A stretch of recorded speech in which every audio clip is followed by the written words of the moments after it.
Hello viewers, আসসালামু আলাইকুম। আশা করি আপনারা ভালো আছেন। ইউনিক নার্সিং এডুকেশনের সবাইকে স্বাগতম। তো আজকে আমরা একটি নতুন টপিকস নিয়ে আলোচনা করব। What are the dangerous sign in pregnancy অথবা গর্ভাবস্থায় কিছু বিপদমূলক বা বিপদচিহ্নজনক লক্ষণ দেখা দেয়, সেগুলো কি কি সেটা সম্পর্কে আমরা আজকে জানব। আর দ্বিতীয়টা হচ্ছে what are the sign pregnant women should go to health center or hospital as soon as possible। অর্থাৎ কোন কোন চিহ্নগুলো দেখতে পেলে একটা প্রেগনেন্ট ওমেন অবশ্যই একটি হেলথ সেন্টারে যাবে অথবা হসপিটালে যাবে। তো চলুন আমরা জানি what are the dangerous sign during pregnancy অবস্থায় কোন কোন লক্ষণগুলো হলে সেটা আমরা বুঝবো এটা ডেঞ্জারাস সাইনের মধ্যে পড়ে। তো চলুন আমরা জানি। Dangerous sign during pregnancy।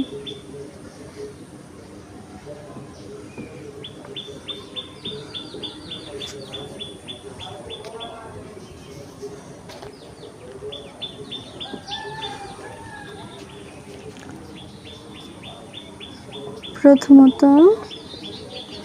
Vaginal bleeding,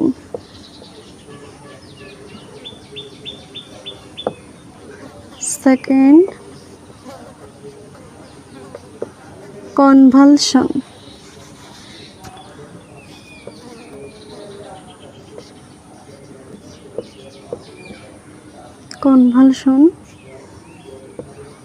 অথবা fits, severe fever,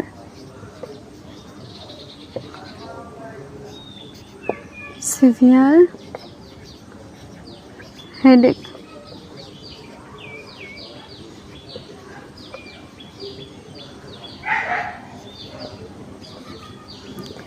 abdominal pain,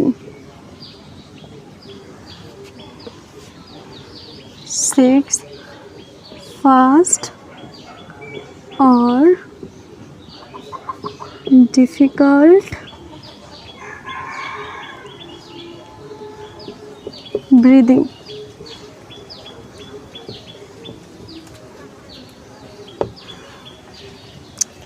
তো চলুন আমরা এখন পড়ি ডেঞ্জারাস সাইন ডিউরিং প্রেগন্যান্সি অবস্থায় কী কী বিপদমূলক লক্ষণ আমরা দেখি বা ঘটে থাকে। ভ্যাজাইনাল ব্লিডিং, যোনিপথে ব্লিডিং রক্তক্ষরণ হবে। কনভালশন খিঁচুনি হবে। সিভিয়ার ফিভার অতি তাপমাত্রায় জ্বর হবে। সিভিয়ার হেডেক প্রচণ্ড পরিমাণে মাথা ব্যথা করবে। অ্যাবডোমিনাল পেইন আমাদের ব্যথা অনুভব হবে, সেটা অবশ্যই লোয়ার অ্যাবডোমেন অর্থাৎ তলপেটে ব্যথা অনুভব হবে। ফাস্ট অর ডিফিকাল্ট ব্রিদিং অর্থাৎ আমাদের শ্বাস প্রশ্বাসটা খুবই কঠিন, মানে শ্বাস প্রশ্বাস নিতে গেলে খুবই কষ্ট হবে এবং সেটা খুব দ্রুত পরিমাণে হবে। তো এটা হচ্ছে ডেঞ্জারাস সাইন ডিউরিং প্রেগনেন্সি অবস্থায় এই সকল লক্ষণগুলো দেখা দেবে। এখন আমরা আরেকটা বিষয় সম্পর্কে আলোচনা করতে চাইছি, সেটা হচ্ছে কোন কোন লক্ষণগুলো দেখলে একটা প্রেগনেন্ট ওমেন অবশ্যই হসপিটালাইজড হবে বা ডক্টরের সঙ্গে কনসাল্ট করবে। তো চলুন আমরা সেই লক্ষণগুলো সম্পর্কে এখন একটু জানি। ফার্স্ট অফ অল ফিভার হলে অবশ্যই সে ডাক্তারের পরামর্শ গ্রহণ করবে এবং সেই অনুসারে মেডিসিন ইউজ করবে। Fever,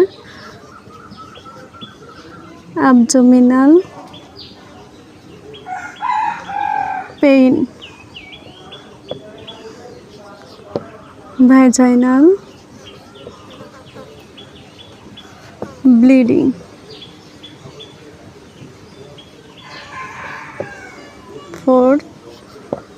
vaginal bleeding. ফোর্থ হচ্ছে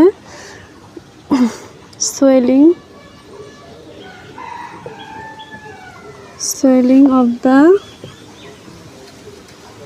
face, legs or whole body, অর্থাৎ কোন কোন লক্ষণগুলো দেখলে একটা প্রেগনেন্ট ওমেন অবশ্যই ডক্টরের পরামর্শ অনুযায়ী চলবে অথবা তার হেলথ কেয়ার সেন্টারে যাবে। তো সেই লক্ষণগুলো হচ্ছে ফিভার, অতিমাত্রা যদি জ্বর হয় সেক্ষেত্রে সে ডক্টরের সঙ্গে কনসাল্ট করবে এবং তাকে যে মেডিসিনগুলো দেওয়া হবে সেগুলো সে সেবন করবে। অ্যাবডোমিনাল পেইন, যদি অতিমাত্রায় ব্যথা অনুভব করে সেক্ষেত্রে সে যাবে। ভ্যাজানাল ব্লিডিং, যোনিপথে যদি রক্তক্ষরণ হয়, রক্তপাত হয় সেক্ষেত্রে যাবে। Swelling of the face, legs আর হোল বডি, যদি তার ফেস, মুখে, লেগস, পায়ে অথবা পুরো শরীরে যদি পানি আসে সেক্ষেত্রে সে হসপিটালে গিয়ে ডক্টরের সঙ্গে পরামর্শ করবে। তো আজকে আমরা দুটো বিষয় সম্পর্কে জেনেছি, একটা হচ্ছে কোন কোন কারণগুলো ডেঞ্জারাস সাইন অর্থাৎ বিপদসমূহের মধ্যে সেই লক্ষণগুলো পড়ে, এবং আরেকটি হচ্ছে কোন কোন লক্ষণ দেখলে একটা ওমেন প্রেগনেন্সি অবস্থায় একটা ওমেন অবশ্যই হসপিটালে যাবে এবং ডক্টরে কনসাল্ট করবে, তার চিকিৎসা অনুযায়ী সে মেডিসিন ইউজ করবে। তো আশা করছি এই টপিক্সটা আপনাদের খুবই ভালো লাগবে। তো যদি ভালো লাগে অবশ্যই একটি লাইক করবেন এবং চ্যানেলকে সাবস্ক্রাইব করুন। আল্লাহ হাফেজ।